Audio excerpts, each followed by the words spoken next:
Welcome to the Pointy End. I'm Keith Sutherland. Today my guest is Aaron Hearps, fairly new appointed CEO of Bendigo Jockey Club. So welcome, Aaron. Thanks, Keith. Thanks for having me. Now, when I say newly appointed, back in June you were appointed to Bendigo. Correct. But you come with a huge pedigree, your family. Just like to mention some of these, the history.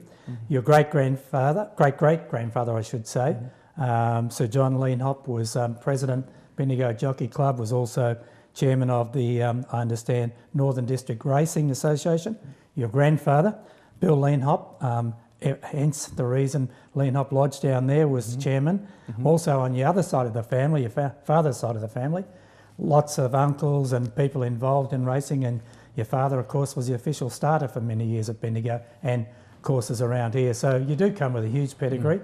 Obviously that was the reason you got into racing of some sort, because it was in the blood. That's right, yeah. I remember going to Bendigo as an early age. I think there's a photo of my brother and myself in the Bendigo 80 when we were about 4 or 5, holding a racebook up and having our 50 cents each way. So yeah, we've loved the Bendigo Jockey Club and grew up there. And as you said, both sides of the family were involved. One was more white collar, one was blue collar, and yeah, I was the product of that. So it was always a natural fit for me to move into horse racing, which is a passion of mine and also my hobby outside of work. So to work in an industry where it's your hobby, it doesn't feel like work. So it's a great fit.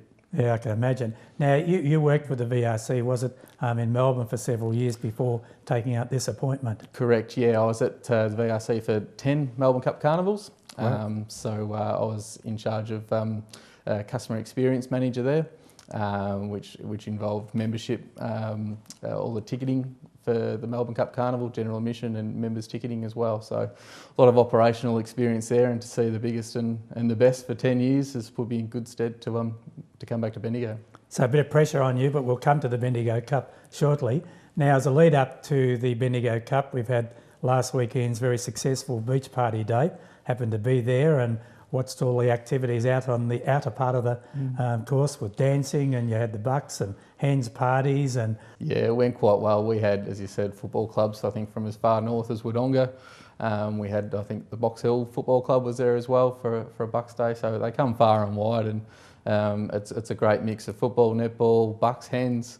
Yeah, we're just really pleased that everyone gets along so well. There was no incidents, and of a day of that magnitude, we had about 2,500 people there, and it went really smoothly operationally. So we're lucky with the weather. It was a little bit windy, but other than that, there was no rain. So yeah, we're really pleased as a good lead-in for us for the Jayco Bendigo Cup. now, talking about the Bendigo Cup, when I was down there on Saturday, obviously Bernard Hopkins, they talk about the Melbourne Cup with the Roses. Bernard always has Bendigo at its peak, but he's had a fair bit to contend with because you've had a lot of rain. Yeah, I guess the race course, the public lawn was probably the area affected mostly by the rain that we've had, but we've put in some irrigation pipes to fix that, and that's went for a walk last night, and it's certainly dried off that area. And even though it looked a bit of an eyesore on beach day, that it will all be back of house, so that won't be visible to the public. So we've got the large structure going up as we speak. So everything's dried off quite well. The race course itself, that dries off better than any area. Bernard had to put about 3 mils on a couple of times last week, even after all the rain we've had, because the track just drains that well. So the surface will be in A1 condition, and the public lawns will be dried out as well. Now, you mentioned before that you had 10 years Melbourne Cup, lots of things, seeing all the action down there, certain roles, of course, because it's such a big event. Bendigo, this is our big one social event for the year, Bendigo Cup. Lots of things happen in Bendigo these days with events, but this is the main day. Now, have you brought some new ideas from what you've learnt on those 10 years at the VRC to Bendigo, and you'd like to implement them at your first Bendigo Jayco Cup? Yeah, I guess for the first one, I'm a bit more like to see how it's run before jumping in and changing everything. I think the guys, the administration team and Bernard have had a good 14, 15 years experience at Bendigo, and I'm a bit I guess, hesitant to change too many things. If it's not broke, don't fix. So the first year we've just pretty much gone with a low risk, what's worked in the past, and relied heavily on the guys that are experienced in that area. So, but we are fortunate enough to have the Emirates Melbourne Cup coming, which will be a great... the Cup itself? The Cup itself, yep. Wow. The 2016 Emirates Melbourne Cup will be on course. Pity you didn't have it today, by the way. No, yeah, unfortunately just a hit and run visit on Bendigo Cup day, so that'll arrive on course around 12 o'clock and leave shortly after the running of the Bendigo Cup. But patrons will have their opportunity to get their photo taken for a gold coin donation to Rotary, but they'll have their photo taken with the cup for a good couple of hours there. So that's one thing that I've been able to lean on my friends at Flemington. So yeah, that's a good initiative. But we'll see how this cup goes, and then moving forward to next year, we'll sort of see what works, what doesn't, what we can enhance, and move on from there. So is there any big name people or trainers and horses that are coming that you perhaps know at this early stage? Yeah, well, I spoke to the Lloyd Williams camp just earlier on this week, and the word out of that stable is they'll have at least 2 runners. I know Aloft is one of those that will be coming. I don't think he'll go on to the Melbourne Cup, but from what I've heard, that the boss, being Lloyd, is sick of running second in the Bendigo Cup and is targeted it this year, so he'll have at least 2 runners, which is great. So I better make a note of that one, because I'm a mug punter, so I need to get a win somewhere. So yeah, no, as he said, he's sick of being runner-up, so he wants to take the prize. So he's targeted this with a couple of his staying types. Other than that, I spoke to the owner of Honour, Howard Be Thy Name, excuse me, which is Darren Weir trained horse. Right. So and he's having a great run. He's having a great run. So I think that one might have been the South Australian Derby in autumn.